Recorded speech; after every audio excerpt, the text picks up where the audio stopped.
He had a gun under his thigh, $20,000 in cash on the desk, and an $80,000 watch placed like bait in a trap. For 18 months, he had run this same test on 7 different people, and every single one of them had reached for the money. Every single one had proven him right.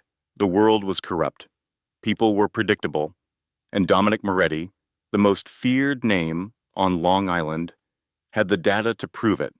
Then a storm closed the schools, a babysitter canceled, and a desperate widow showed up to work with a 7-year-old boy she had no business bringing through those gates. The man with the gun kept his eyes closed. He had done this 100 times. He knew exactly how it would end. What he did not know, what he could not have prepared for, was that the boy would walk past the money, drag a blanket across the room, tuck it over the legs of a stranger, and whisper 4 words that shattered 3 years of ice in a single breath. "Mister, does your chest hurt?" A dangerous man, a child with a hole in his heart, and the question that changed everything. Welcome to this channel, where we explore the world of the mafia boss. Because some people are born to dominate. There are lessons that school will never teach you, lessons that only men who have truly held power ever come to understand. This channel doesn't tell stories about crime. This channel tells stories about mindset, about character, and about the hidden secrets behind real power. Here's what this story actually teaches you. The walls we build to protect ourselves eventually become the prisons we die inside. Dominic spent 3 years testing everyone around him. Not because he was strong, but because he was terrified of being wrong about one single person. He had confused control with safety. He had mistaken coldness for strength. And it took a child with no agenda, no fear, and no understanding of the rules to show him the difference. The real lesson is this. The most powerful move you can make is not the one that dominates the room. It is the one that disarms it completely. If this story made you feel something, press like. It takes 1 second and it tells me to keep going. Drop a comment below with 1 word that describes Dominic at the end of this story. Share it with someone who has built walls a little too high. And if you are new here, subscribe, because the next story is already waiting, and it does not start quietly. I felt the words like a physical blow, a current of electricity up my spine. In an instant, every muscle in my body went rigid. I am Dominic Moretti. I have watched men beg, and I have felt nothing. I stood on a pier in the Bronx and watched my own cousin bleed out his life onto the dirty wood, and I calmly finished my cigarette before making a single phone call.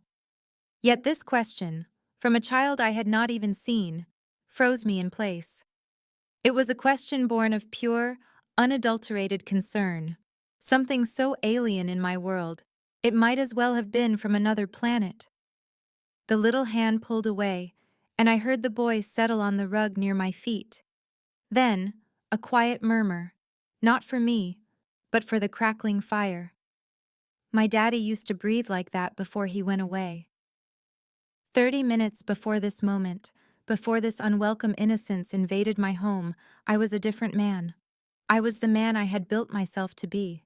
I had been standing by that same window, the untouched glass of Amaro cold in my hand, watching the rain blur the edges of my 22 acres of Long Island. This land, this house, this name, it was all a legacy, built by my father, Salvatore, and defended by me. He started with nothing but a social club on Henry Street and died with an empire, 1 part legitimate, 1 part whispered about in back rooms. When he died, the seat at the head of the table was empty, and I learned fast that a room full of wolves turns on you the second the old lion is gone. I was 30 years old. I took the chair and I have held it for 7 years. To the world, I am a successful businessman, a pillar of the community with restaurants and construction contracts.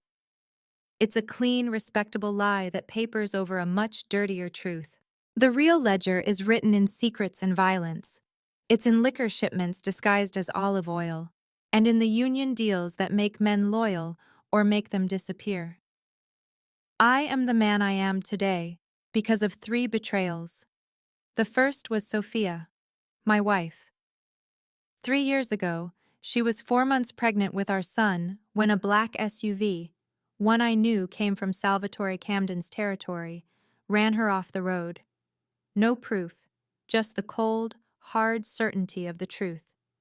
The second was my cousin, Vincent, my right hand, who stole $2 million and left a note that just said, "I'm tired." The third was Arthur Goldberg, my lawyer for 9 years, who spent the last one of them wearing a wire for the feds. Arthur is no longer a problem. These 3 wounds taught me one thing. Everyone, and I mean everyone, has a price. They can be bought or they can be broken.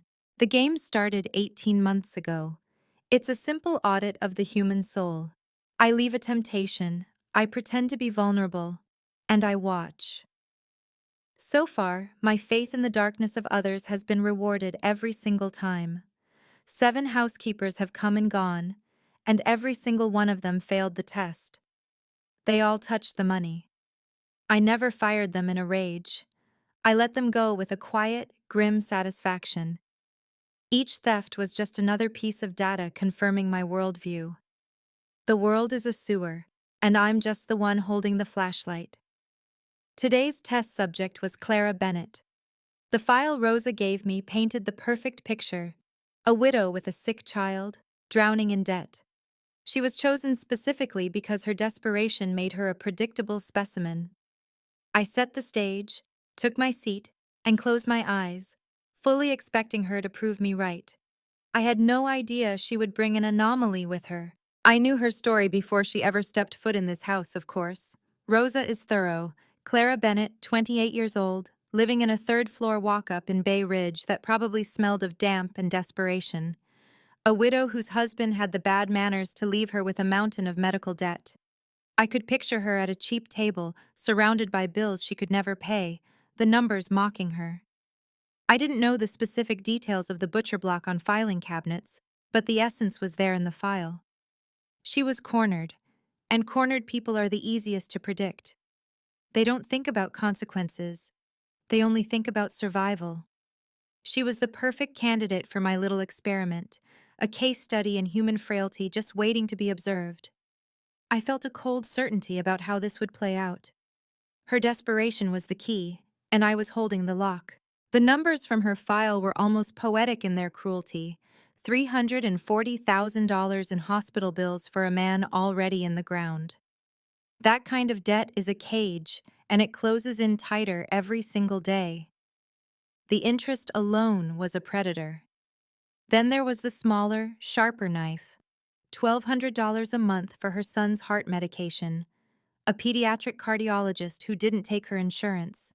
It was a perfect storm of financial ruin.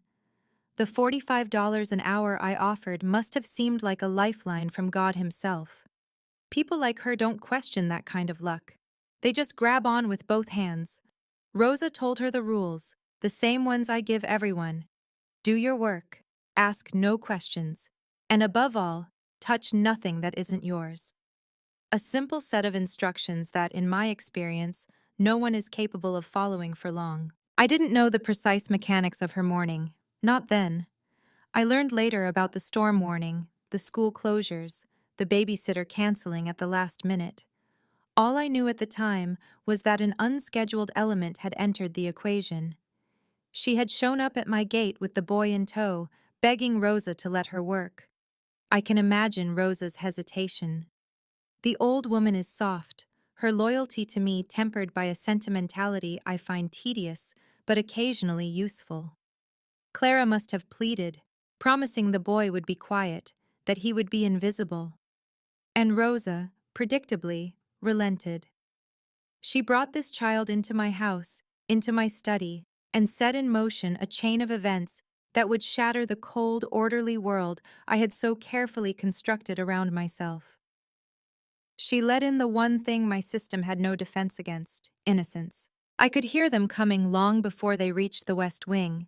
The house has ears, and so do I. I heard old Rosa muttering her warnings, the words soaked in that specific fear women get, the kind that smells like burnt toast and religion. Mr. Moretti doesn't like children. An understatement. I don't like weakness, and children are the very definition of it, especially since Sophia. I heard the new maid Clara give her trembling reply. Then Marco's voice, exactly on cue, from the far window. I'd told him to make the call there. A little test. Yeah, he's alone in the study. Perfect. He played his part, making it sound just clandestine enough to put the fear of God into a person. A new maid, a little boy. Let's see what they're made of. The turn of the knob was hesitant, the click of the latch too loud in the quiet I had cultivated. I felt, more than heard, her press her back against the door. A desperate, silent prayer. I kept my breathing even, a slow and heavy rhythm of supposed sleep. She thought I was oblivious, a sleeping dragon she had to tiptoe around. The truth is, I was more awake than she had ever been in her life. I was listening to the frantic beat of her heart, the rustle of her cheap uniform. She was putting on her mother face, she thought, a flimsy mask of courage for the boy. I almost smiled.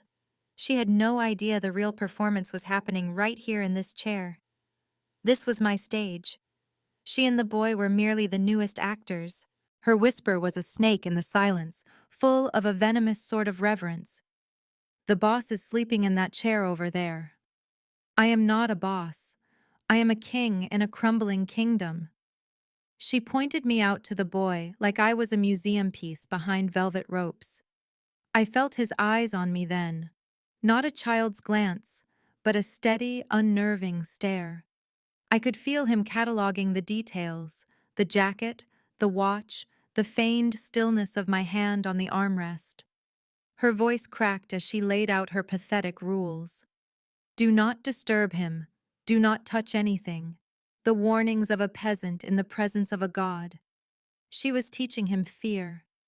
But I could already tell, from the weight of his gaze alone, that this boy was a poor student. Then came the master stroke of maternal manipulation, delivered in a broken whisper. If I wake up, we lose everything. The job, the apartment, the boy's own heart medicine. A truly disgusting piece of work, using a child's illness as a leash. I felt a flicker of contempt for her that was so pure it almost felt clean. And yet, the boy's response was silence. A quiet acceptance that was far more mature than her desperate pleading. I heard her plant a kiss on his forehead, a clumsy, wet sound of affection and terror. Then the door opened, the corridor swallowed her up, and the latch clicked shut with an air of finality. It was just him and me. The real test could finally begin. The silence he left in his mother's wake was different. It wasn't empty. It was watchful. I could feel his gaze sweeping the room, taking in the globe, the fireplace, the sheer scale of a world built on power he couldn't comprehend. Then, his eyes landed on the desk, just where I knew they would, on the stack of cash and the Patek Philippe I'd placed there this morning. It was bait, simple, effective bait that had worked on men twice my age. I waited for the flicker of greed, the small, calculating shift in his posture, but it never came. He looked, yes, but it was with a detached curiosity. Then he simply looked away, his interest gone. My first test, and he had failed it by succeeding completely. His attention drifted to the shelves, to the leather-bound books that were worth more than his mother would make in a decade. And then he saw it, the silver frame on the middle shelf. He saw her, Sophia, laughing. My breath caught for a second, a genuine, uncontrolled thing, and I had to force it back into the rhythm of sleep. A hot spike of anger went through me. He had no right to look at her, to see her like that. And then, as if he sensed my anger, his eyes came back to me. But this time, the look was different. It was sharp, analytical. He wasn't looking at a sleeping man anymore. He was looking at a fraud. The little bastard knew. He knew I wasn't asleep. The air in the room grew thick with his silent accusation. I could feel him dissecting me from across the room. I had practiced this for years. The shallow breath, the slight tremor in my hand as if from a bad dream, the relaxed weight in the chair. It was a perfect performance, one that had fooled doctors, lawyers, and rivals. But this child, this 7-year-old with old eyes, saw through it all. He saw the tension in my stillness. He heard the lie in my breathing. Most people, upon sensing danger, would be afraid. They would freeze or flee. This boy simply watched, his expression unreadable, his mind working. He was not afraid of me. And that, more than anything else, was what truly terrified me. I could almost feel the gears turning in his strange little head. He wasn't just observing me, he was evaluating me, like a doctor with a difficult patient. I felt a surge of indignation. Who was this child to look at me, Dominic Moretti, with such clinical pity? People looked at me with fear, with greed, with hatred, never with this quiet, unnerving compassion. The boy's father, I would later learn, had told him that people who are mean are just hurting. A simplistic, sentimental piece of nonsense. And yet, as I sat there under the weight of his stare, a part of me I had buried long ago knew that he was right. I was hurting. And the fact that this child could see it felt like a violation. He moved. My body went rigid under the jacket, every muscle coiled and ready. He slid off the floor without a sound and started walking toward the desk. My desk. This was it, I thought. He's going for the watch, or the money. A stupid, childish impulse. But he walked right past them. He didn't even glance at the pile of $100 bills. He walked with a purpose that seemed entirely out of place in his small body. He stopped at the edge of the desk, so small the polished wood came up to his chest. He reached into the pocket of his shabby sweatshirt, and for a moment, I thought he might have a weapon. The idea was so absurd, I almost laughed. Then he placed something on the desk. Something small and orange. It was a simple test, one I'd run a dozen times before. Feign sleep, leave bait on the table, see what kind of vermin scurries out when the cat is still. This time, the bait was a 7-year-old boy, sent in by his mother, the new cleaning woman. I controlled my breathing, slowing it to the rhythm of a deep sleep I hadn't known in years. My hand on the armrest was a study in stillness, a deliberate relaxation that cost more effort than clenching a fist. I was listening for the telltale rustle of fabric, the soft scrape of a shoe heading for the desk. Instead, I sensed him uncurling from the rug, a silent, fluid motion that was unnervingly disciplined for a child. He was moving, yes, but not toward the money. He stopped beside my chair, so close I could feel the faint warmth radiating from his small body. I kept my eyes shut, my entire world reduced to sound and the feeling of the leather against my skin. He was studying my hand. I could sense it. The predator in me waited for the snatch, the quick grab for the Patek Philippe on my wrist. But his touch, when it came, was wrong. It wasn't a thief's touch. It was small, warm, and settled on the back of my hand with a strange gentleness. Then the whisper, so close to my ear, it was almost a thought. Mister, does your chest hurt? For 3 years, since my wife's funeral, nothing had touched me. And now this. A ridiculous, infuriating flicker of something deep in my ribs, a muscle I'd forgotten existed, twitching back to life. I ignored it. The game was the game. The boy's hand lifted, but he didn't move away. I could smell the damp wool of his sweatshirt, the clean, cheap scent of laundromat detergent. My mind, the cold and practical part that had kept me alive, supplied the answer. This was a new trick, coached by the mother. Sympathy as the key to the lockbox. A softer approach, but the goal was the same. Just wait. Let him play his hand. He thinks I'm an old man, frail and asleep. He's about to learn a very hard lesson. Then I heard him move, the soft sound of his sneakers on the rug, but again, He was going the wrong way. Away from the desk. Away from the money. What in the hell was this kid doing? I cracked one eye open, just a sliver, a viper's peek from the shadows. The boy was wrestling with the lamb's wool throw on the sofa, a blanket worth more than his mother's monthly salary. He dragged it across the room with a solemn determination that was almost comical.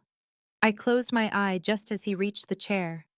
I felt the weight of the blanket settle over my legs, a surprising, unwelcome warmth. He smoothed it down, tucking the corner under the arm of the chair with a focused care that made my throat tighten. It was a treacherous, momentary weakness.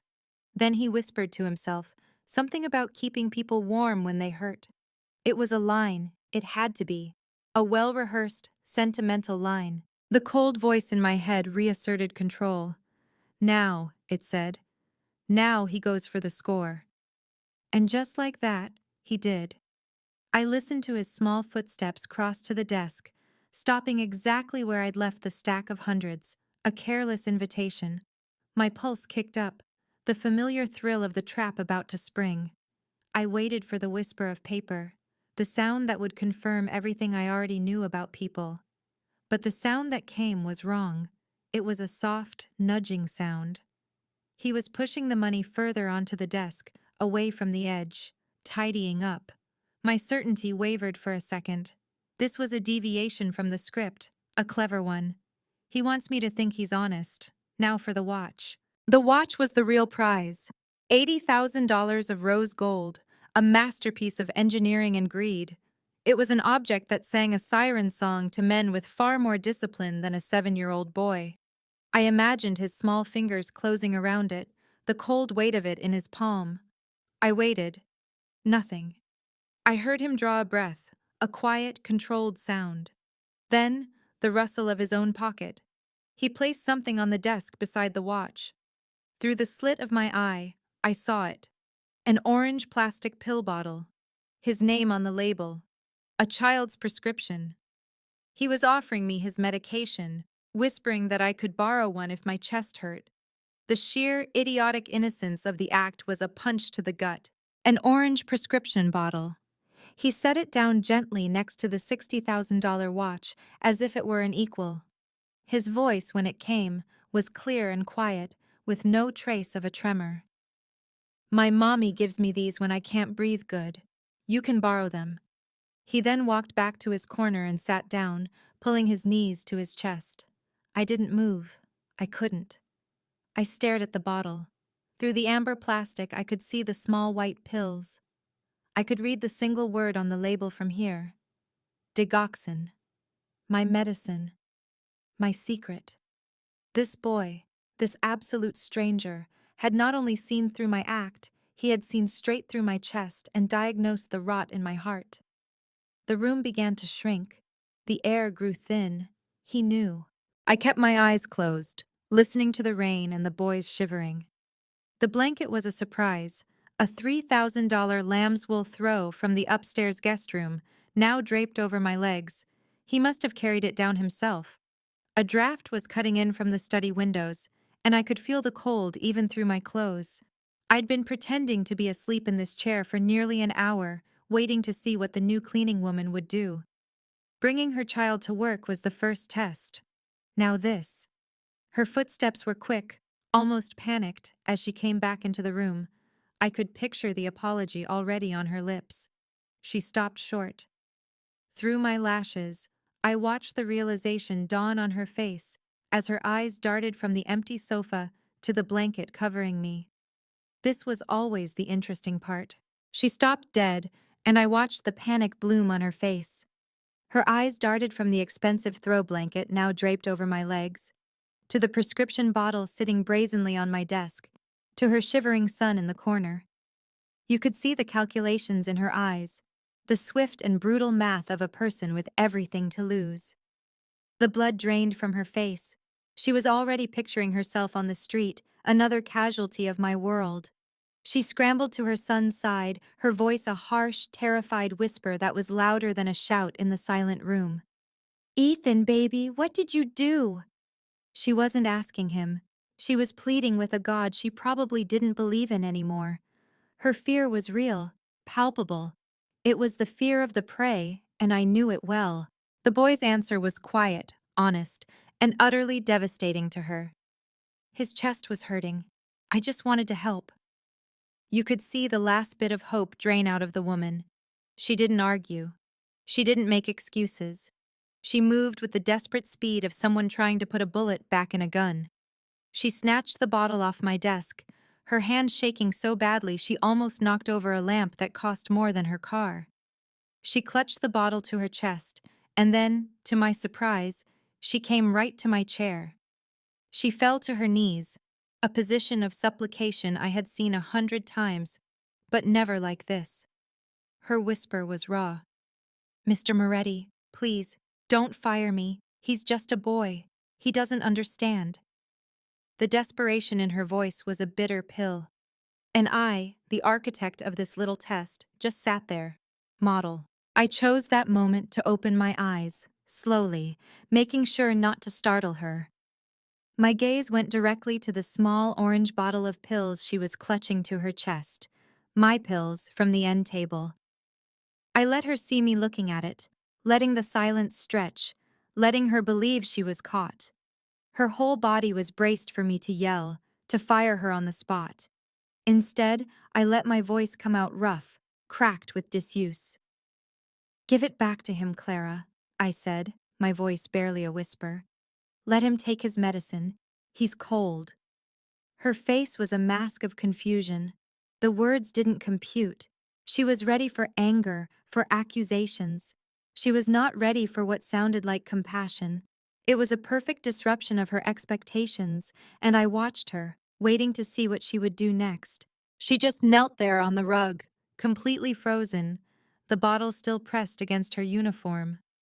I watched her mind trying to catch up. I could see the conflict in her eyes. I sat up, moving carefully so as not to seem threatening, and adjusted the lamb's wool blanket the boy had put over me. It felt surprisingly warm. The cold part of my mind, the part that had run my business for 30 years, was screaming at me that this was all an act, a performance designed to earn my sympathy. The boy shivers, the mother panics, the kind old man helps them out. I'd seen it all before. "Don't be a fool," it warned me. "Don't be the easy mark." So I decided to apply a little more pressure and see if the cracks would show. I needed to know if she was real. I did what I always do when I need to know the truth about someone. I tested her. I pointed a single finger towards the rose gold watch sitting on my desk. "Do you know what that is, Miss Bennett?" My voice was different now. Not cracked and weak, but the low, steady tone I use for negotiations, the one that lets men know there is no room for games. She was still on her knees, and she just shook her head, unable to speak. $80,000, I said, watching her face for any flicker of deceit.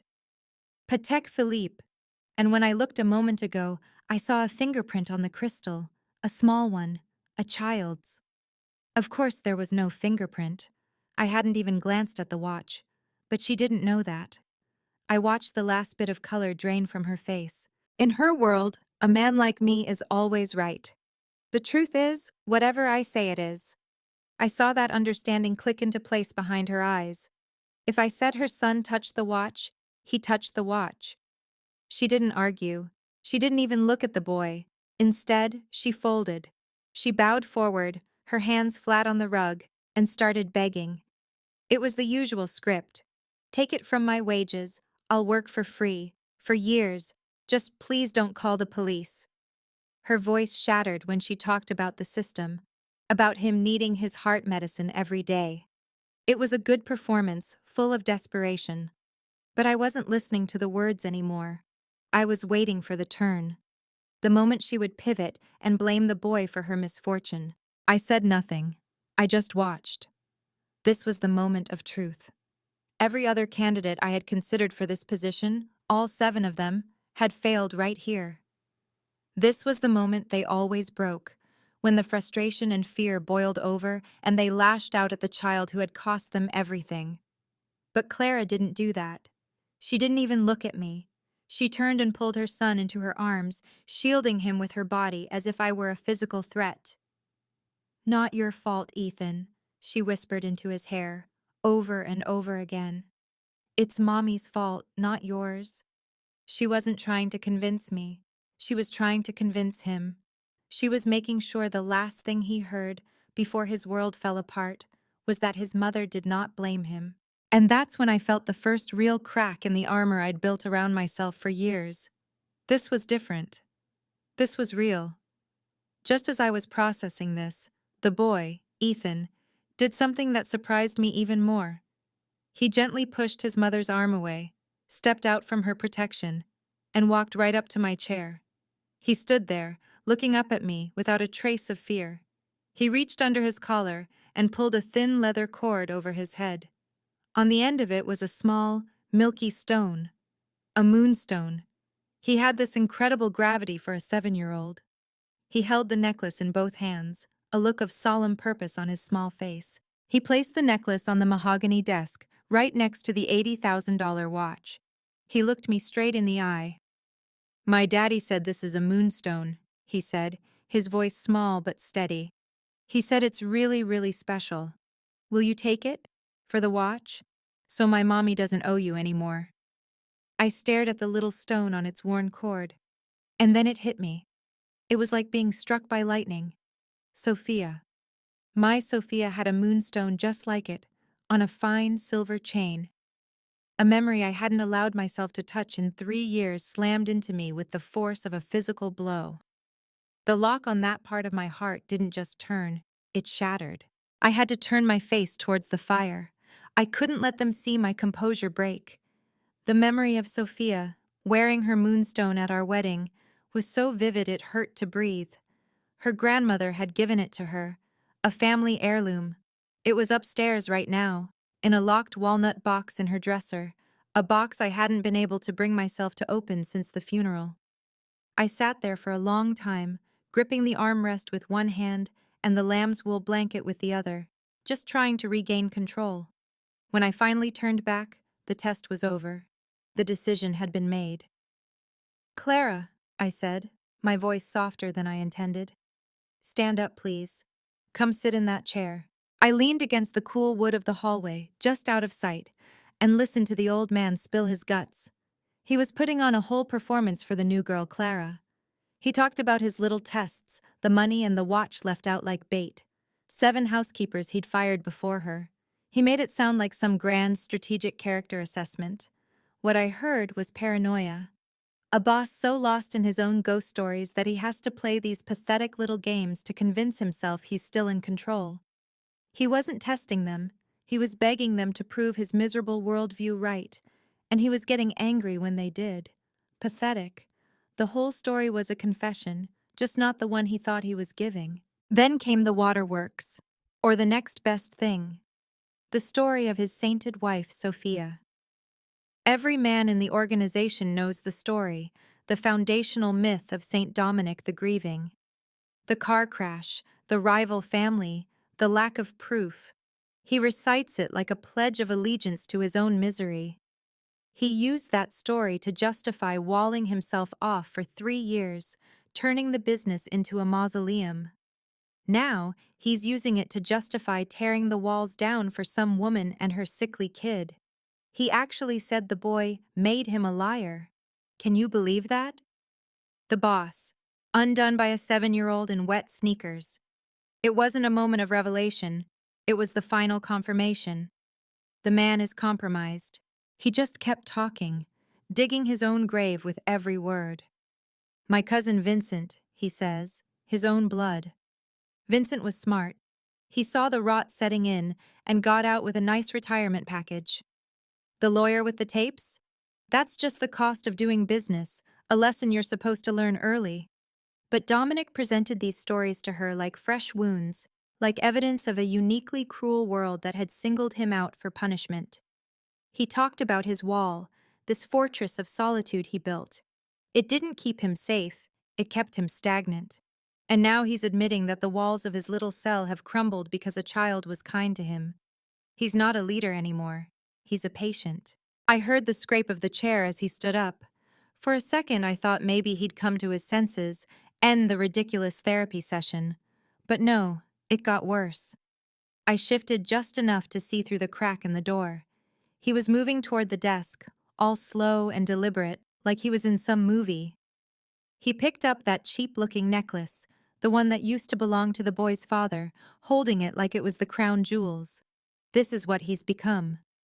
A man who used to handle millions in assets without flinching is now mesmerized by a worthless piece of stone on a leather cord. He's completely lost all sense of value, trading power for sentiment. And then it happened. The moment that sealed it all. He walked over to the boy, and he went down on one knee. Dominic Moretti, on his knees. In his own study, the heart of his empire, kneeling before a child. I almost laughed out loud. The symbolism was so perfect, so utterly damning. This wasn't a gesture of kindness. This was an act of surrender. He was putting that necklace on the kid, but what I saw was him placing a target on the boy's chest and a crown on his head. He was anointing his own weakness, making it official. The boy just stood there taking it all in. The boss had just handed the keys to the kingdom to a 7-year-old. The farce continued.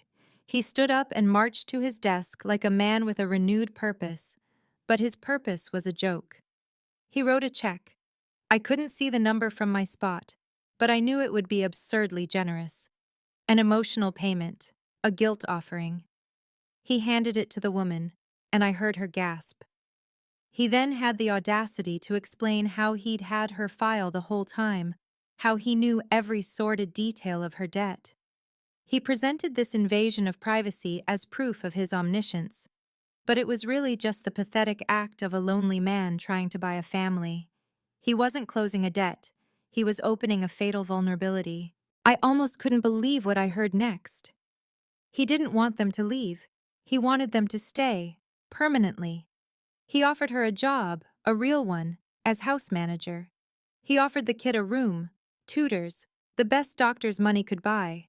This wasn't a one-time payment to clear his conscience. This was an adoption. He was embedding his weakness into the very structure of his life, of the estate. He used the word contract, but it was a suicide pact. I need the two of you in this house, he said. That was the line, the admission of total dependence. The strong man was gone, replaced by a hollow shell who needed a woman and a sick child to feel whole. I didn't need to hear anymore. I'd heard everything. I pushed myself off the wall, my mind perfectly clear. The entire conversation played back in my head. The maudlin stories, the kneeling, the check, the insane offer. It was a complete psychological profile of a man who had lost his nerve. I pulled out my phone, my thumb already moving before the screen was fully lit.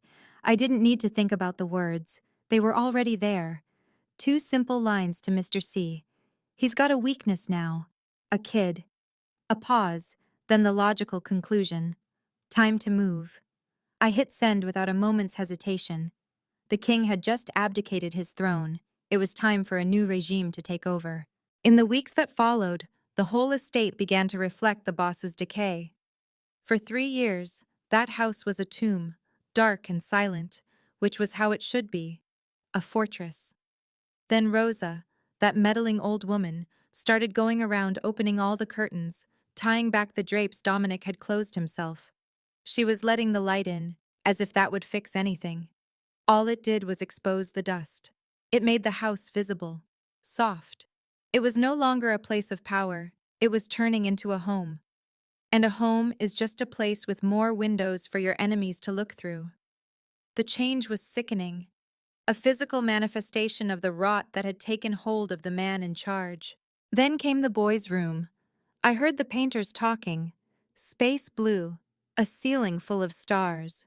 It was absurd. While we were dealing with actual threats, Dominic was personally overseeing the creation of a child's fantasy bedroom. He even drove into the city himself, no security, to buy a telescope. A telescope. He was spending his time looking at the planets instead of looking over his shoulder. Clara was out of the uniform and into a manager's office. $95,000 a year, plus a platinum health plan. He wasn't just paying for an employee. He was subsidizing his own emotional support animal. Every change was another nail in his coffin, another reason why he had to be removed. I gave her the job, not just the cleaning job, but the position as my household manager, full salary, an apartment over the carriage house, and a private health insurance plan that would cover every one of Ethan's needs. She cried when she saw the insurance card.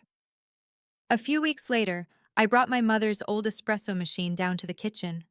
It was an antique from Naples, something no one had been allowed to touch for over a decade. I showed Clara how to work it, how to pull the perfect shot. As I did, I told her the stories behind each scratch and dent, stories my mother had told me, stories I had never even told Sophia. It was the first time in years I had willingly shared a piece of my past. It was a start. I get the reports, of course. I have ears in that house. It's my business to know things. They tell me Friday is pasta night now. How quaint. They describe the scene for me. The three of them at the kitchen island, not the formal dining room where a man of his stature should be eating. Dominic, the woman Clara, and the boy, Ethan. They're eating some cheap pasta and the kid is rambling about planets. Apparently, he made a joke about a video game, and Dominic, the man who hasn't shown a real emotion in years, actually laughed. A full, deep laugh. I had to have the source repeat that part. It confirmed everything I suspected. He's getting soft. That laugh wasn't a sign of healing, it was the sound of a king forgetting he wears a crown. And then comes the masterstroke of his decline. The kid draws a picture, a ridiculous crayon drawing of a man, a woman, and a boy. A family. And what does Dominic, the heir to the Moretti Empire, do with this masterpiece? He walks it over to the refrigerator and hangs it up with a pizza slice magnet, right next to the FBI's contact card. I mean, the symbolism is so perfect it's almost insulting. For months, that card was a reminder of who he was, of the war he was in. Now, it shares space with a child's scribble. He's traded power for this pathetic domestic fantasy. It was the final piece of evidence I needed. The old Dominic is gone, and this new man is a liability I can no longer afford to carry.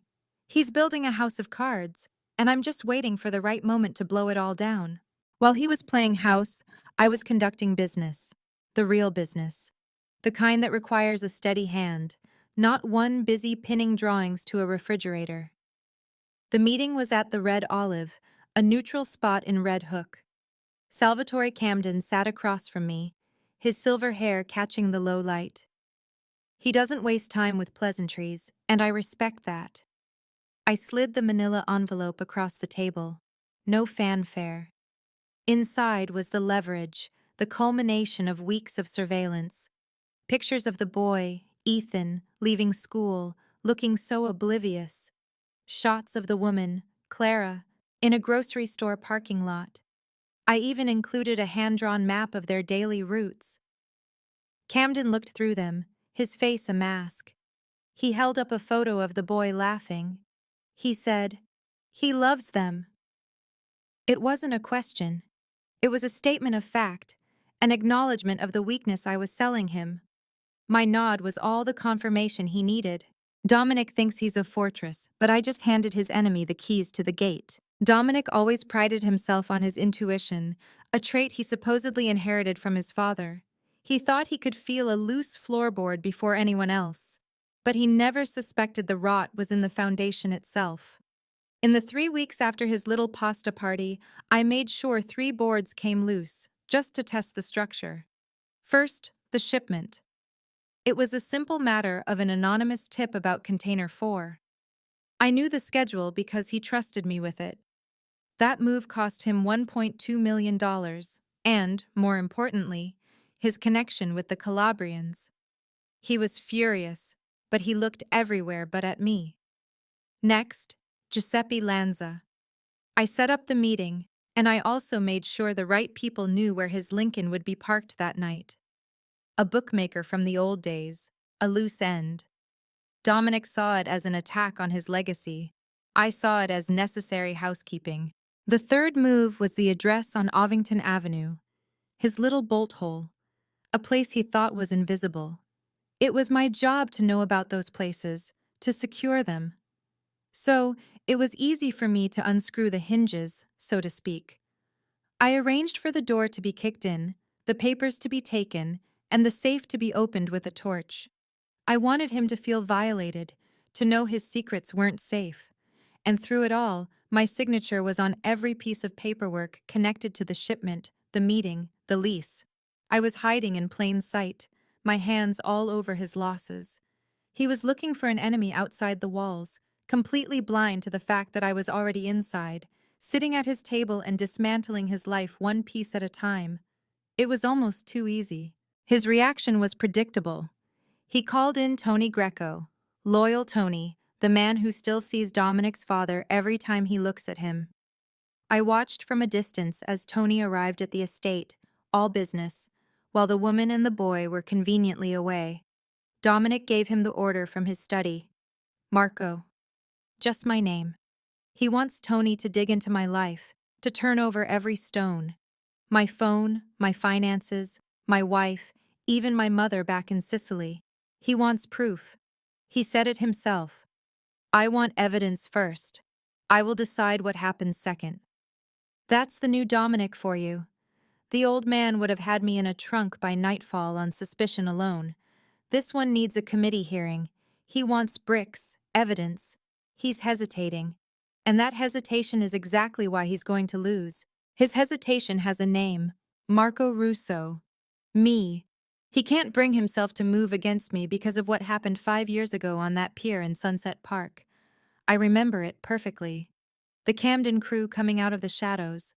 I saw the one aiming for Dominic's back. In that split second, I made a calculated decision. I stepped into the path of the bullet. It wasn't bravery, it was an investment. The pain was excruciating, and the surgeon left the bullet in my shoulder as a permanent reminder. For 5 years, every time I've winced reaching for something, he sees a hero.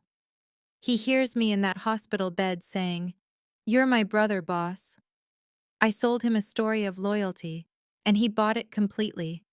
That bullet bought me his absolute trust, a shield no one else has. And now, I'm cashing it in. I'm told he started checking on the boy at night. He stands in the doorway watching him sleep. A pathetic sight. The great Dominic Moretti, brought to his knees by the quiet breathing of a child. He thinks he's found something to lose, something more important than money. He's right about that. He has found something to lose. And he put it right into my hands. This new fear he feels, this child-shaped fear, he thinks it makes him stronger. What a fool. It makes him predictable. It makes him vulnerable. Salvatore Camden could threaten him with pain or death, and Dominic would fight. But threaten the boy? Threaten the woman? He'll break. He'll do anything. He thinks kissing the boy's head is an act of love. I see it for what it is, an act of surrender. The woman, Clara, is a part of it too. She enables this weakness. She brings him his espresso in the morning, moving silently through the house like she belongs there. She's learned the creaks in the floorboards, but she has no idea about the rot underneath. She places the tray on his desk, a perfect little servant, and then she lingers. He looks up at her, and in that look, I know he's lost. He's no longer reading ledgers of our business. He's reading his own domestic fairy tale. The charcoal skirt, the cream blouse, it's all a costume. She's dressing for an office job, pretending this is a normal life. And he's letting her. Every quiet moment they share, every cup of coffee, is another nail in his coffin. She is the architect of his downfall, and she doesn't even know it. I listened to the audio feed from the study, a tiny digital hiss in my ear. 3 months. That's all it took for her to get comfortable. Her voice had lost that sharp, desperate edge it had on her first day. He'd softened her. I could picture her sitting there, looking less like a stray and more like she belonged. I hated it. And then she said his name. Nick. The name he saved for the quiet moments, the name that was supposed to be for family. She used it in his study, the heart of our business, and it landed like a stone in my gut. An outsider, a housekeeper, speaking to the boss like she was one of us. When she asked to speak, my hand tightened on the steering wheel. She was in my chair, The one opposite the desk. The one where loyalty was proven or broken. And she was about to break everything. The feed crackled a little as she spoke, and I leaned closer to the phone. She was telling him about the first day, the Sunday. I remembered it perfectly. I was on the phone with Mr. Camden, giving my report as instructed. I saw her out of the corner of my eye, a shadow escorting a smaller shadow down the hall. I never thought for a second she'd have the guts to remember it, let alone repeat it. Yeah, he's alone in the study. The new maid is with him. I'll keep you posted, Mr. C. Hearing her say my words back to him was like feeling a switchblade slide between my ribs. Slow. Cold. She admitted she was scared, that she was nobody. She was right. But that nobody had just handed Dominic my head on a platter. It wasn't a mistake. It was a calculated betrayal I had planned for years. She was just the unexpected witness. And then came the final piece. She heard Rosa say the name Camden and put it all together. A clever little maid. Too clever. Through the microphone, I could hear the silence in the study, and it was louder than a gunshot. I could practically feel Dominic's mind working, backtracking through the last 3 months, lining up the dates. He would be landing on the Lanza sit-down, the 48-hour window when I was the only one with the schedule. The only one who could have leaked the time and place. It was my one perfect, undeniable act of treason, and this woman had just laid it bare. The silence stretched, and I knew the game had changed. He wasn't my boss anymore. He was my target. And he knew. He finally knew. Then she had the audacity to explain why. Because now I trust you. The words were poison.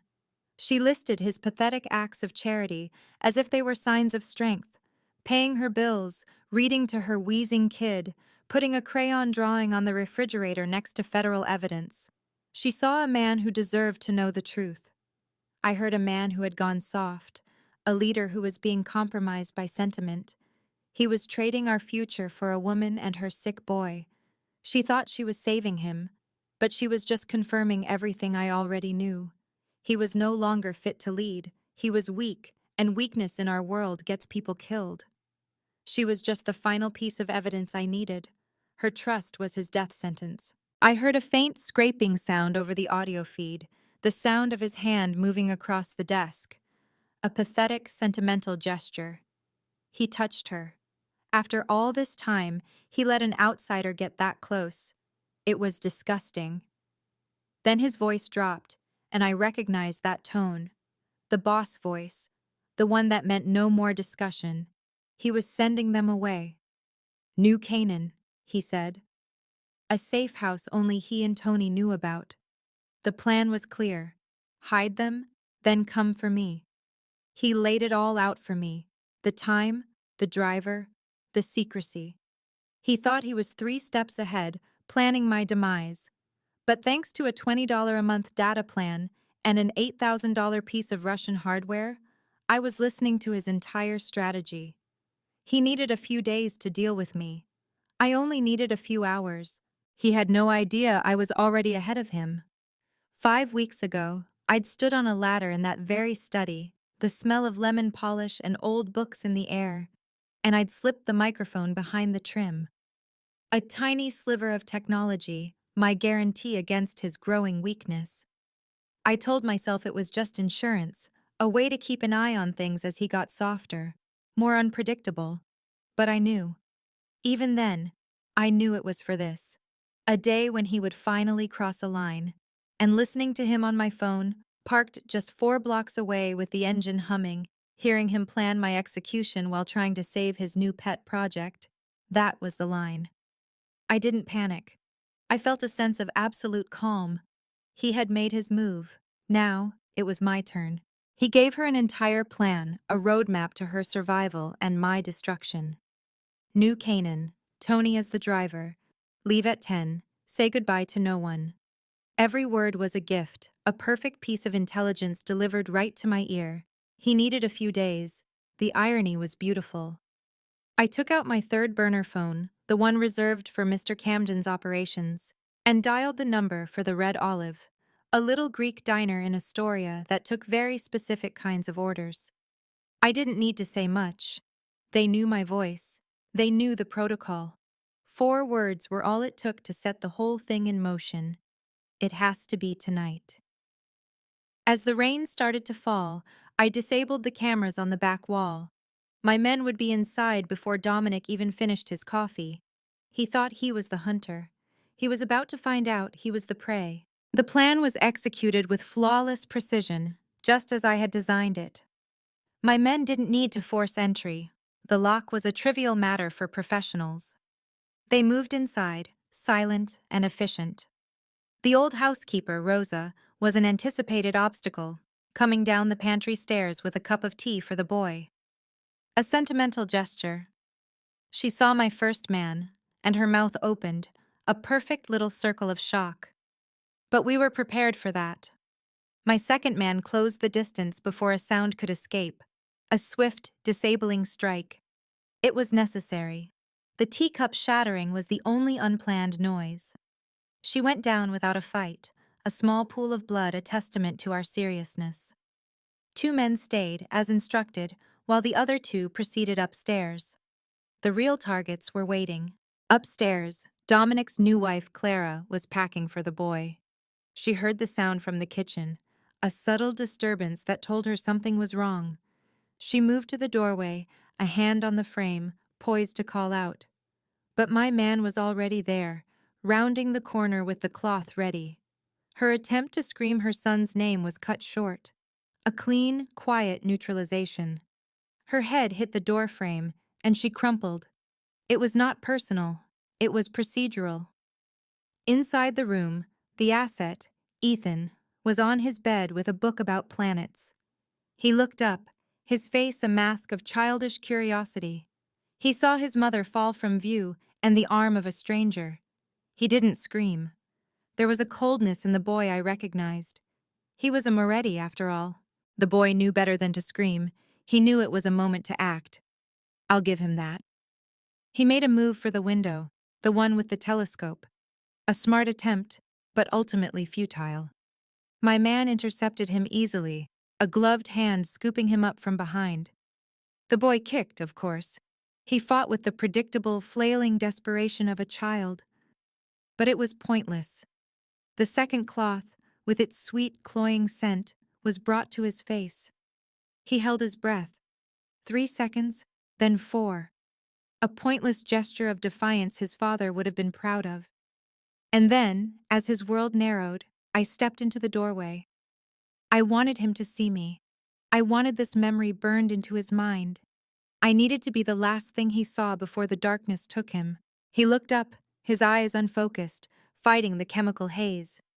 And then recognition dawned, a flicker of confusion that was almost disappointing.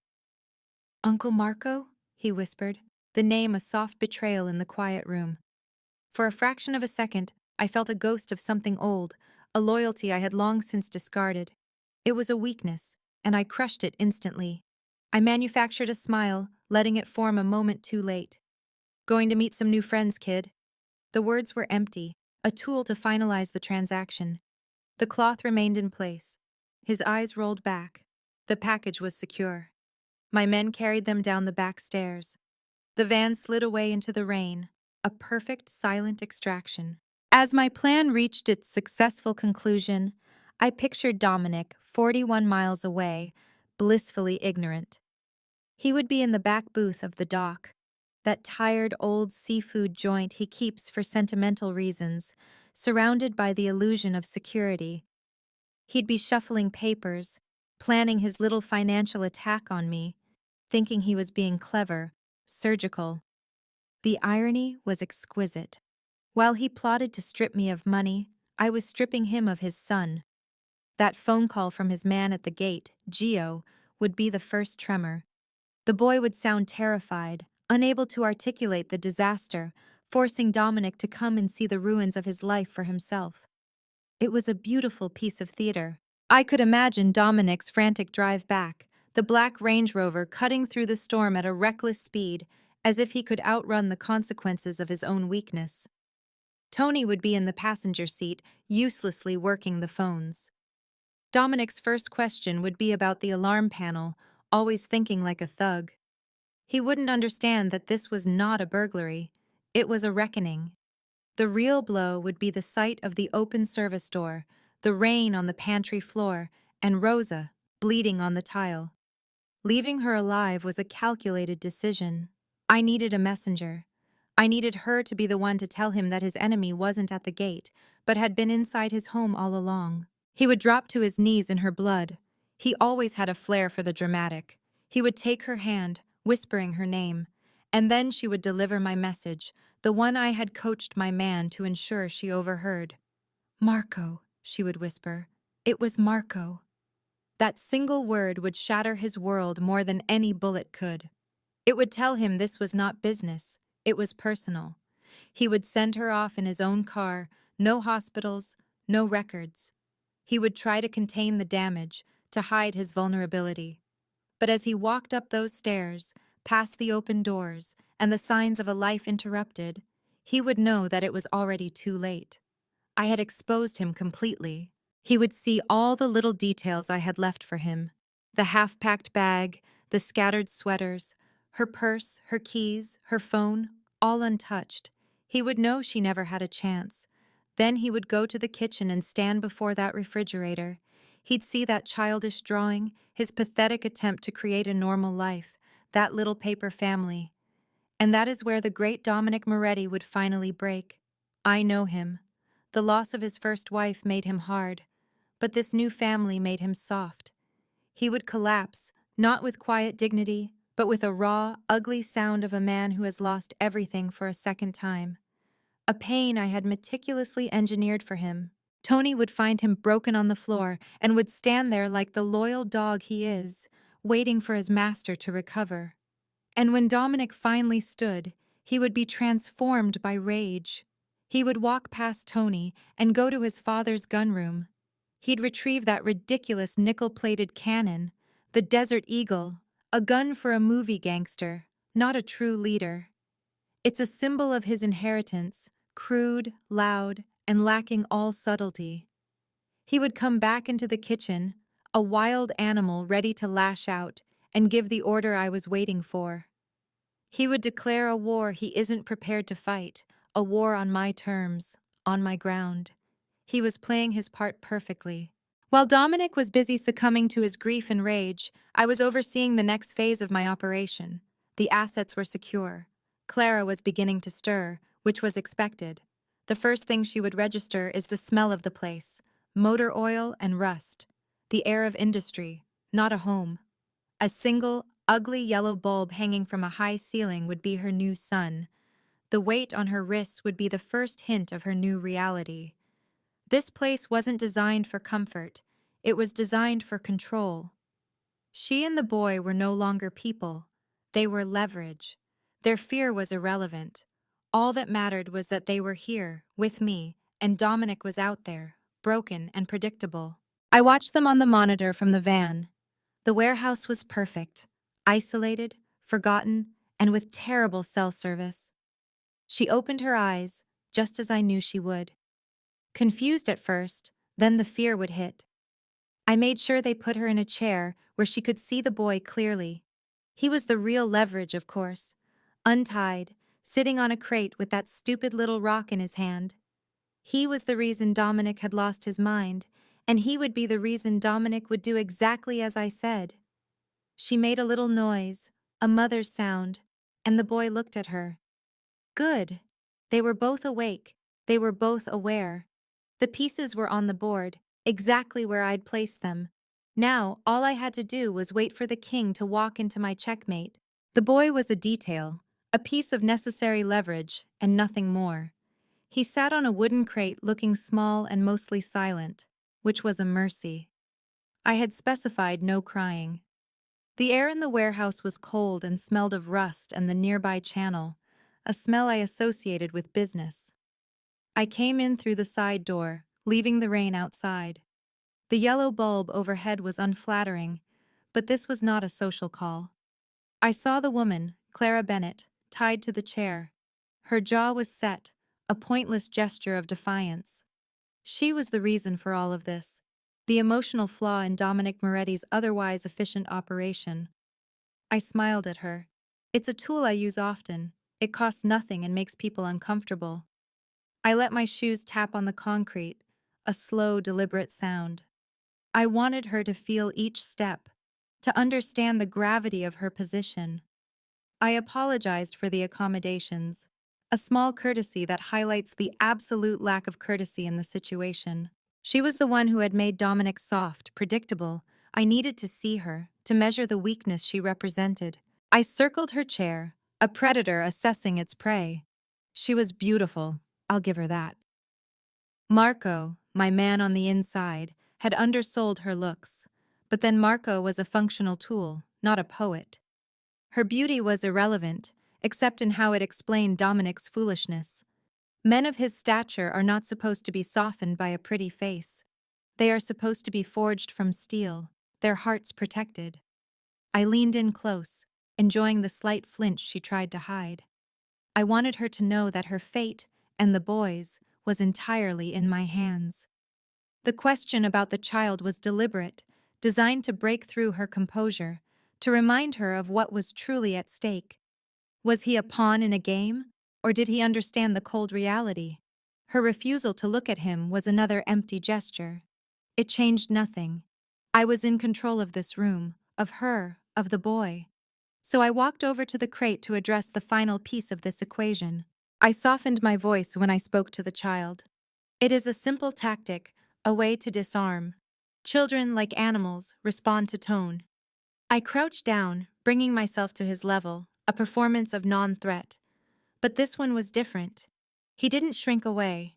He looked directly at me, his eyes clear and unnervingly steady for a 7-year-old. Then he spoke, his voice quiet, but carrying across the damp air. "You're a bad man," he said. An amusingly simple assessment. But then he added, "And you're hurting." That single sentence stopped me cold. It was so absurd, so direct, that it bypassed all my defenses. I tried to laugh it off, to dismiss it as the babbling of a child who had heard some sentimental nonsense from his father. But his certainty, the way he looked at me as if he were seeing something I kept hidden even from myself, was deeply unsettling. The laughter died in my throat. I felt a sudden, profound chill that had nothing to do with the warehouse. That was enough. The conversation was over. The boy's words had struck a nerve I didn't know was exposed. I stood up without another word to him and turned away, needing to put distance between us. The carefully constructed sense of control I had cultivated was fractured. I walked back toward the door where Marco was waiting, his face a perfect mask of impassive loyalty. I gave him a short, quiet order, not trusting my voice to sound as steady as it should. My mind was elsewhere, replaying the child's absurdly confident diagnosis. As I passed Marco, I noticed his gaze flickered to the boy on the crate. A flicker of what? Pity? Interest? I didn't care. He was a paid subordinate, and his thoughts were his own as long as he followed my instructions. The heavy clang of the industrial latch behind me was a satisfying sound, shutting them in, shutting the boy's strange perception away from me.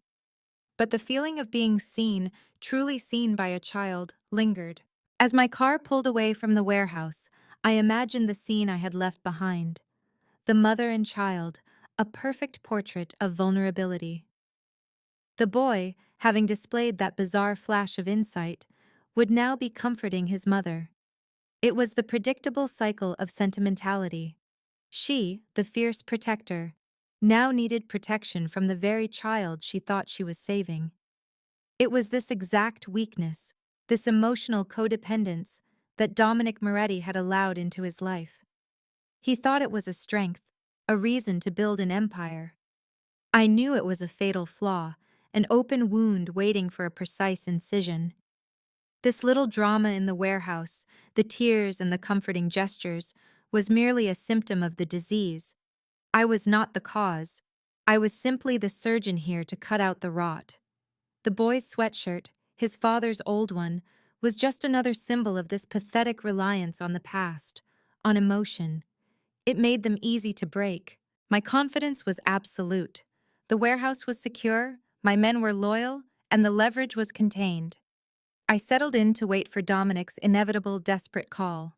What I did not know, what I could not have anticipated, was the utter incompetence of a man named Vinnie Calabrese, a low-level errand boy, a nobody.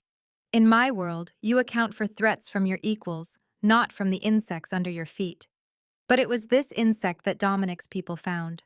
Tony Greco, a man whose reputation for methodical brutality was well earned, spent less than an hour with Vinny in a van. That's all it took to undo years of careful planning. 45 minutes. My entire operation, the location, the access points, the number of men, all of it traded for a reprieve from pain. It was a disgusting yet predictable failure of character. While I was calmly waiting, Dominic Moretti was already on the move, armed with perfect intelligence. The first sound was a muffled boom from the front of the warehouse. It was not the sound of a car backfiring. It was the sound of a plan failing, then another, followed by the metallic scream of the main roll-up door being forced open. It was happening too fast. My mind struggled to catch up with the reality of the situation.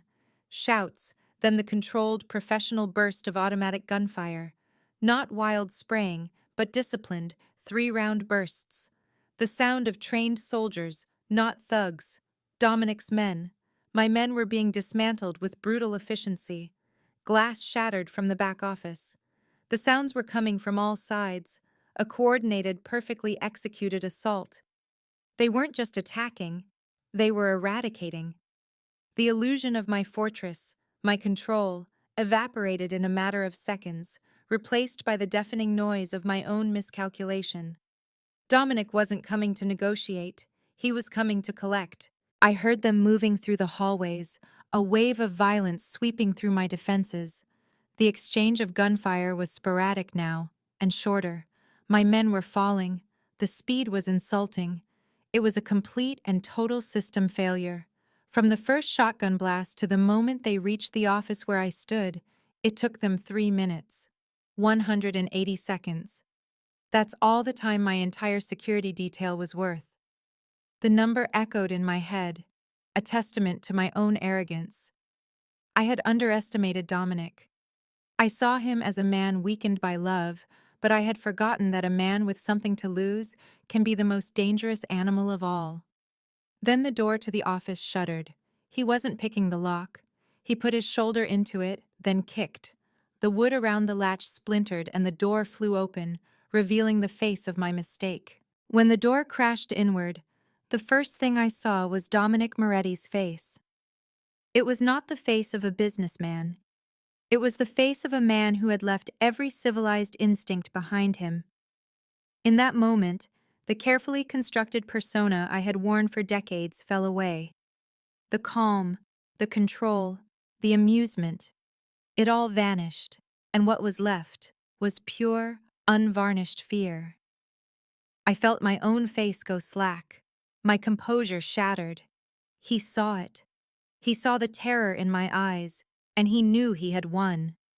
Then, in a desperate act of self-preservation, Marco Russo, my supposed asset, grabbed the boy. He pressed the barrel of his pistol to the child's temple. "Not another step, Nick," he stammered, his voice cracking. It was a pathetic, chaotic move, the last twitch of a dying animal. I stood in the corner, a spectator to my own undoing, completely powerless as a man I had bought tried to save himself using the very leverage I had come here to establish. Dominic's response was not loud, but it filled the room with a cold, heavy silence. He spoke Marco's name, and the single word carried the weight of years of shared history, of a bond I had paid to have broken. He reminded Marco of everything: the rent for his mother, the house for his wife, his presence at the birth of Marco's child. It was a masterful dissection, peeling back the layers of betrayal with surgical precision. And Marco's defense? "Camden pays double." I almost scoffed. The sheer vulgarity of it was astounding. He sold his soul, his loyalty, his history, for money. And his other reason, his whine about not being treated as an equal, was the most pathetic of all. In our world, equality is a fantasy for fools. You are either the man who writes the checks or the man who cashes them. I had written the check, and this was the result. A coward with a gun to a child's head, facing a king who had come to reclaim his castle. He stood there, across the filth of that warehouse floor, looking at me like he was some kind of saint. And his voice, that was the worst part. It was quiet, almost gentle, when he said my name. Marco. As if we were just talking over a drink. He told me he treated me like a brother. A brother. The words were so empty, so false, they barely made a sound against the rain hitting the glass above us. I was never his brother. I was the guy who cleaned up his messes, the guy who stood in the rain while he was warm inside, the guy who was supposed to take a bullet and ask for another. And now he acted surprised that I finally wanted something for myself. I could feel the sweat on my forehead, the slight tremble in my wrist. That wasn't just adrenaline. That was years of rage finally finding a way out. The kid didn't move. He just stood there by his mother's chair with this look on his face, a look no 7-year-old should have. It was unnerving. He wasn't scared. He was calculating something. I didn't care. He was just a key, a piece of leverage to make Dominic finally see me, to make him understand that I wasn't just a piece of furniture in his life. Then the kid's hand moved, so slowly I almost didn't register it. He pulled out a little medicine bottle. I remembered the guy patting him down and laughing about it. A kid's prescription. Worthless. He didn't throw it, he just let it drop. A stupid, childish mistake, I thought. Just a clumsy kid dropping his pills. How could I have known it was the most calculated move in the room? The sound the bottle made when it hit the concrete was nothing, just a tiny plastic click and skitter. But in that dead silent warehouse, it sounded like a firecracker. And you know what they say about reflex. It's an old, stupid animal living inside you. My eyes flicked down, just for a heartbeat. I couldn't stop them. It wasn't a choice. It was just instinct.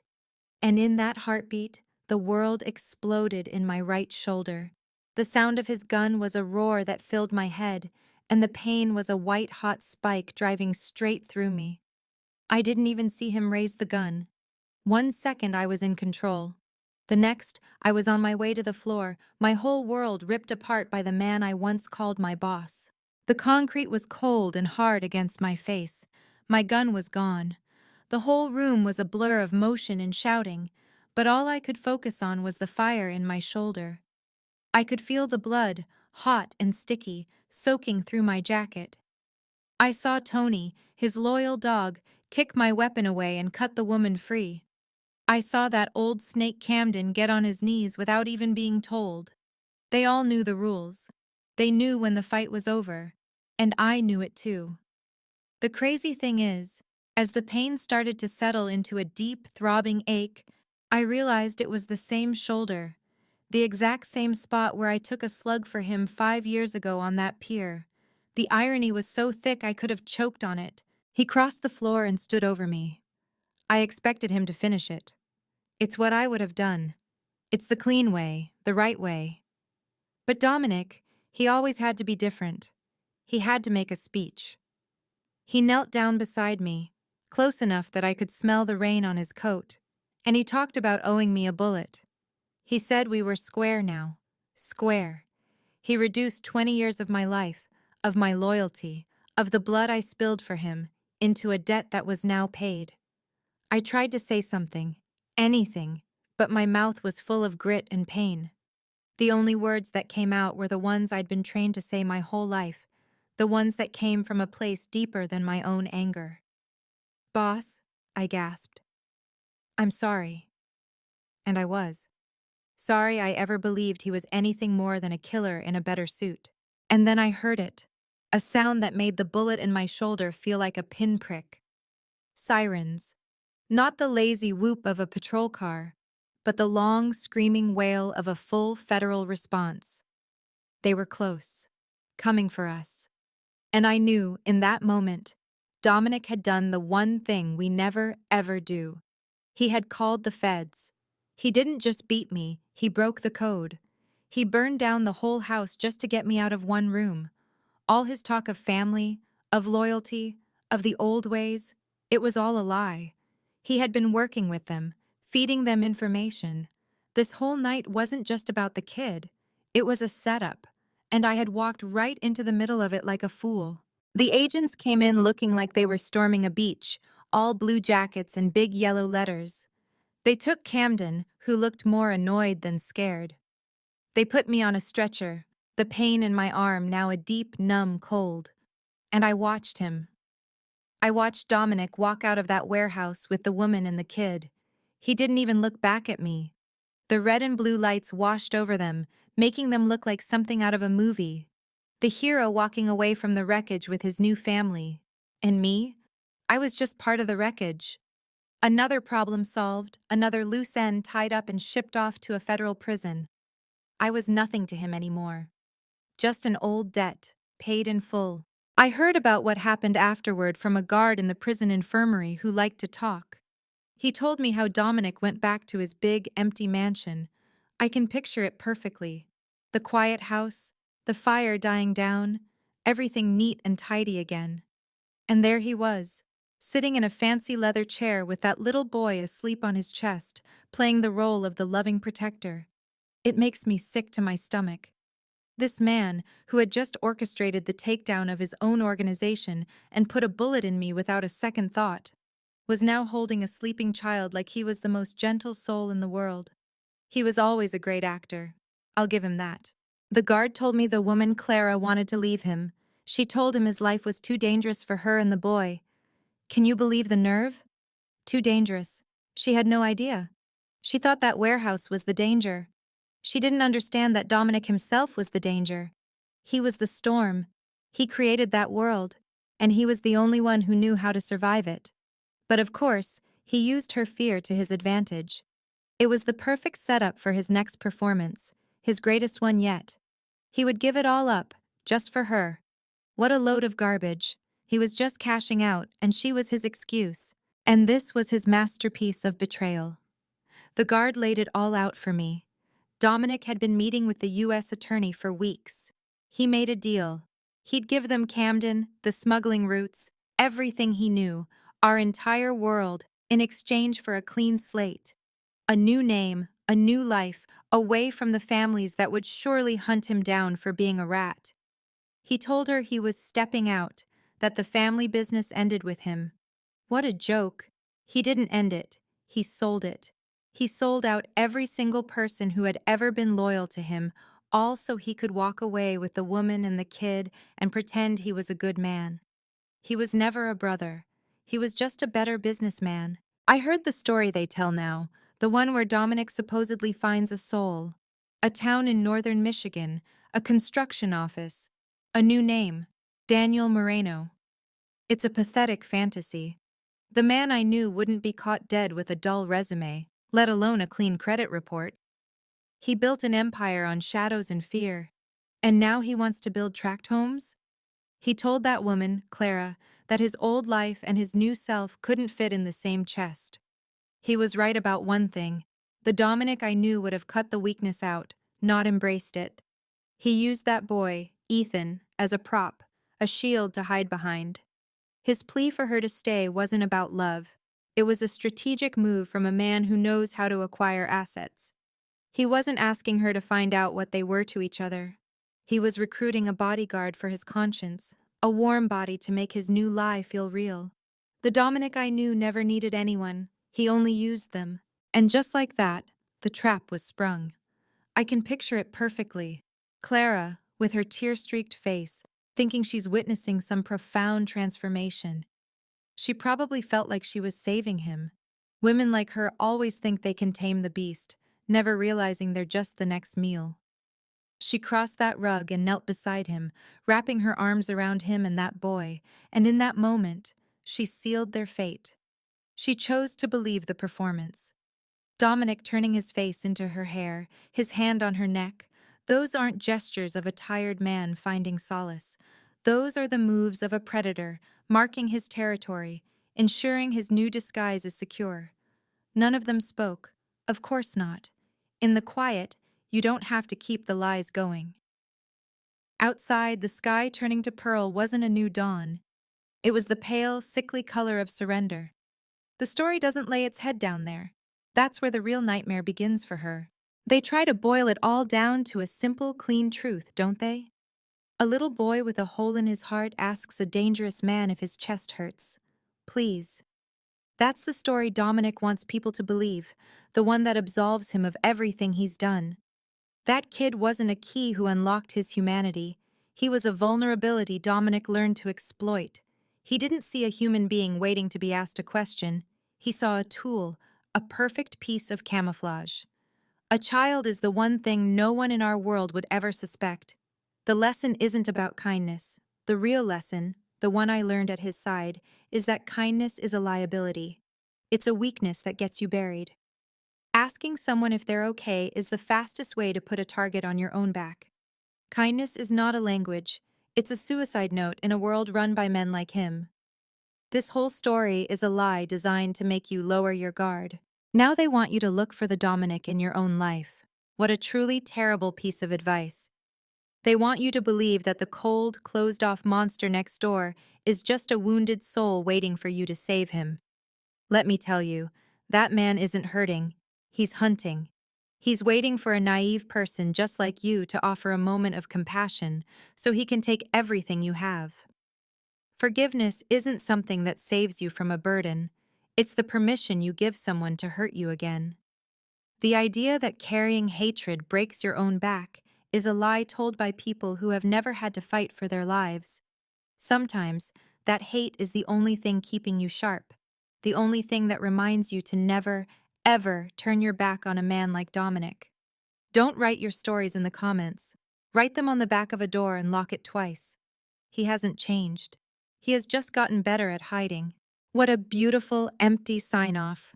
A healthy body, a peaceful mind, and a life full of joy. That's what he stole from people for years, and now he gets to have it for himself? Take care of the people around you, they say. I say, watch them. Watch them closely. Don't ask them if their chest hurts. Ask them what they want and why they're getting so close. A single question can change a life. That much is true. But the right question isn't, are you okay? The right question is, who are you really? Don't be fooled by this fairy tale. The wolf is in the house, pretending to be a father, a husband, a good man. But soon enough, he'll get hungry again. And when he does, I'll be waiting. There is a moment in this story that most people miss. It is not the gun. It is not the money on the desk. It is not even the warehouse, the betrayal, or the sirens at the end. The moment that matters most is a 7-year-old boy dragging a blanket across a room for a man he had never met. A man who, by every measure of the world he lived in, deserved nothing from anyone. That boy did not know Dominic Moretti's name. He did not know about the bodies, the wiretaps, or the $2 million his cousin stole. He only knew one thing, that the man in the chair was breathing like someone in pain, and so he did what his father had taught him. He helped. Here is the first lesson. The walls we build to survive eventually become the cages we die inside. Dominic had spent 3 years constructing a perfect fortress of cynicism. He tested everyone. He trusted no one. He collected evidence of human failure the way other men collect trophies. And every time someone reached for his money, he felt a cold, dark satisfaction. Not because he was right, but because being right meant he never had to feel anything again. His worldview was not wisdom. It was armor. And armor, worn long enough, stops protecting you. It starts suffocating you. The second lesson is harder to accept. Strength that cannot afford to be moved is not strength. It is fear in an expensive suit. Marco watched Dominic kneel before that child and called it weakness. He sent 2 words to an enemy: time to move. But what Marco could never understand, what his years of cold calculation had blinded him to, is that the man who kneels in front of a child with clear eyes and a borrowed blanket is not surrendering. He is remembering who he was before the world taught him to forget. That is not the softening of a king. That is the return of one. The third lesson belongs to the boy. Ethan never asked for permission to be kind. He walked into a room full of wealth, bait, and the silent threat of a powerful stranger. And he responded not with fear, not with greed, but with the one currency his father had left him: compassion. He placed his heart medication next to an $80,000 watch as if they were equals. And in that moment, they were. Because one of those objects was worth everything, and it was not the watch. This is what the story is really about. Not the mafia, not the money, not even the redemption. It is about the question a child asked that no grown man had dared to ask in 3 years of silence. Does your chest hurt? 4 words. No agenda, no angle. Just one human being seeing another human being. Not the name, not the reputation, not the empire, just the man underneath it all, sitting alone in a chair pretending to sleep. The people who changed your life rarely announced themselves. They did not arrive with power or credentials. They arrived simply, quietly, with warmth you did not ask for and did not know you needed. And if you were lucky, if you were paying attention, you let them in. The cage only holds you if you refuse to notice the door was never locked. The narrative presented here is fictional and created for artistic expression. Names, characters, and incidents are either invented or used in a fictitious manner. Any resemblance to actual persons or events is unintended and should not be considered factual or deliberate.